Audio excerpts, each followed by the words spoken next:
Bonjour à tous, j'espère que vous allez bien. Aujourd'hui, je vais vous parler de mon avis sur le 5e épisode de la saison 2 de Monarch Legacy of Monsters. Et donc, commençons. Et comme d'habitude, spoiler parce que c'est à sortir. C'est parti. Donc, au début, nous sommes dans un flashback en 1990 et on y voit Hiroshi plus jeune qui est au Japon et discute avec Kate au téléphone avant de raccrocher, car en effet, au même moment, il y a la naissance de Kentaro. Et d'ailleurs, on apprend que Kentaro a été nommé d'après le père biologique d'Hiroshi. Et on apprend d'ailleurs que Miko a même envisagé de l'appeler Bill, en hommage bien sûr à Bill Randa. Et donc, de retour au présent, Hiroshi découvre la lettre de sa mère et découvre ainsi l'ancienne relation qu'il avait eue avec Lee.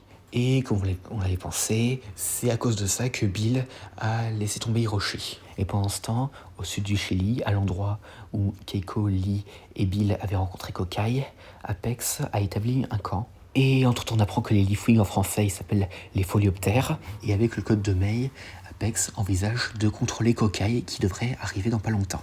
Et pendant ce temps, Lee réussit à persuader Hiroshi de pardonner à Keiko. Et pendant ce temps, dans l'avant-poste 18, Tim, qui n'a plus du tout confiance en Apex, qui continue en ce moment de les leurrer en faisant croire que Kokai se dirige vers la mer de Bering, prend la direction de l'Amérique du Sud également, surtout parce que Shaw lui a envoyé la carte de migration de Kokai. Donc pendant ce temps, Kentaro, Kate, Lee, Hiroshi et Keiko se mettent en chemin, et Kate parle un peu du chant de Kokai qu'elle croit avoir entendu à San Francisco. Et on apprend aussi que Kokai ne devait pas réapparaître avant 2023, mais son réveil a accéléré les choses. Mais une fois arrivé, Apex est déjà au courant de leur présence et prépare un projectile pour tenter de contrôler la créature. Donc une version plus puissante de l'implant utilisé sur le bébé Folioptère. Et pendant ce temps, après avoir découvert un avant-poste Monarch à un moment donné où Bill avait travaillé, Hiroshi et Keiko discutent, et Hiroshi révèle qu'en fait, il croyait que Bill était parti à cause de lui. Et donc pendant ce temps, sur l'avant-poste 18, Tim a sa confirmation de la destination de Kokai, mais ne pouvant pas arriver à temps, il essaie de prévenir Shaw, mais Kokai arrive trop vite. Donc pendant ce temps, nos héros se cachent dans le village abandonné, et ils retrouvent May pendant un bref instant, mais en raison de son temps passé avec Brenda, commencent à croire que ce qu'ils font en ce moment est la meilleure chose à faire. Et bientôt, Kokai et ses scarabées arrivent. Et nos héros n'arrivent pas à empêcher le décollage du drone avec le projectile que Apex compte utiliser pour contrôler Kokai. Mais alors que tous les héros retournent à l'intérieur pour aider Lee, Kate aperçoit Kokai et se dirige vers elle. Et donc les deux se regardent et Kokai semble être assez calme avec Kate. Mais bientôt Apex lance son opération et tire son projectile sur Kokai, mais elle a beaucoup trop de neurones pour pouvoir être complètement contrôlée. Et bientôt, la scarabée coupe la tentacule de Kokai qui avait le projectile, la libérant ainsi. Et donc Kokai se met en colère et commence à attaquer le camp d'Apex et le détruit avant de reprendre la mer. Mais May, Brenda et tout ont le temps de s'enfuir. Mais Hiroshi a été mortellement blessé et a eu une énorme entaille sur le ventre. Et malheureusement, il n'y a rien qu'il puisse faire et il meurt dans les bras de sa mère et de sa fille. Et c'est la fin de cet épisode. Alors qu'est-ce que j'en ai pensé ? Alors là... Waouh, je crois que c'est le meilleur épisode pour l'instant de cette saison. Alors déjà pour commencer, les scènes entre Hiroshi et Lee et Keiko, franchement là ça marchait très bien.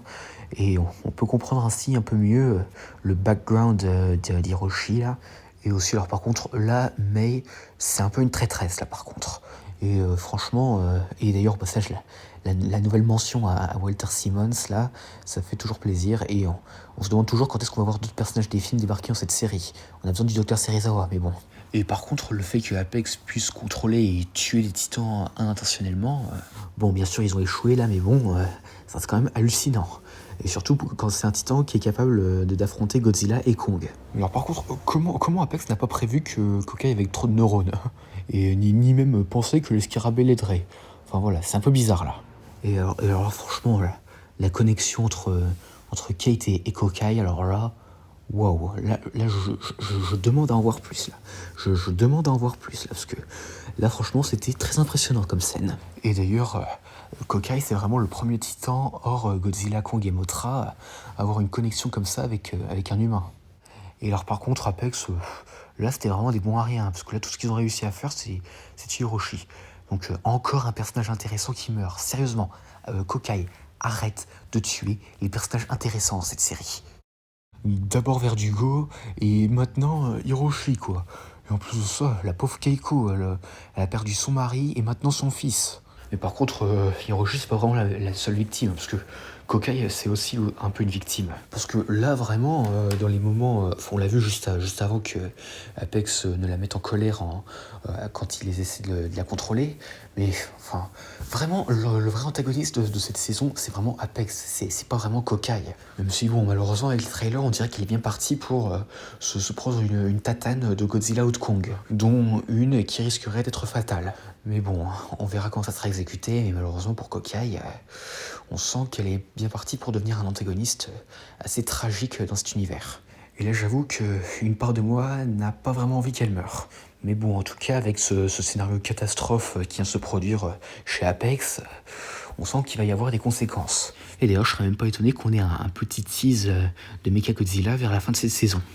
Mais en tout cas, pour la suite, on aura droit à l'apparition de Godzilla, parce que dans le synopsis du prochain épisode, on voit que Sho et Suzuki testent un téléphone à titan conçu pour appeler Godzilla. Et donc du coup, Godzilla arrive, et donc du coup, on peut s'attendre à ce qu'on ait la première confrontation entre lui et Kokai. Mais en tout cas, on aura aussi Kong qui affrontera Kokai, sans doute plus vers le dernier épisode de cette saison. Mais alors par contre, vu que Godzilla arrive la semaine prochaine, on va voir comment ils vont faire pour ne pas causer une incohérence avec Godzilla 2. Surtout qu'en plus de ça, ça a été dit que normalement il ne devrait pas y avoir de retcon. Enfin bref. En tout cas, cet épisode pour moi, c'est le meilleur de la saison jusqu'à maintenant. Pour ce qui est de ma note, ce serait 9 sur 10. Et donc voilà, j'espère que cette vidéo vous aura plu. Laissez-moi dire ça dans les commentaires. Et à la prochaine.